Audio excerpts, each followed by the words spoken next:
Welcome to Inside the Studio, KFIZ at 100. Conversations with some of the station's biggest and brightest all-time personalities. I'm your host, Sean Kaiser. This episode features longtime KFIZ news director Bob Nelson. He was bit by the radio bug as a young boy growing up as a Youper and majored in broadcasting and minored in journalism at Northern Michigan University.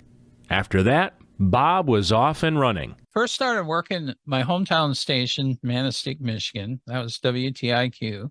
Next stop was Munising, Michigan, WQXO. Then I moved to Wisconsin. Being a good Packer fan, I had to migrate this way eventually. I worked in Minocqua, and it was WWMH. Then a stop in Park Falls, WNBI. Then I went to WBEV in Beaver Dam. Then in 2002, he made the trek up Highway 151 to continue his career in Fond du Lac. I have to blame 9/11 for that. I got a little bit restless and I wanted a change in my life. It was kind of funny because I kept hearing about all this history associated with KFIZ.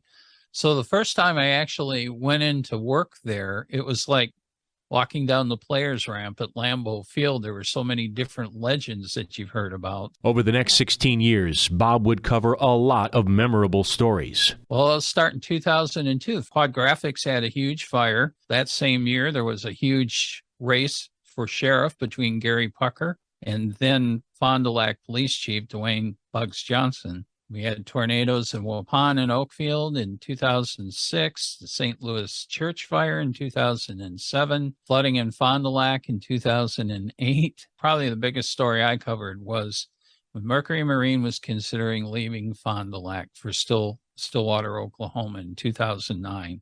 And that was actually months of coverage as that unfolded. Bob also hosted a daily interview program, and one guest in particular stands out above the rest. The late Fond du Lac County Executive, Alan Beekle. I always enjoyed talking to him.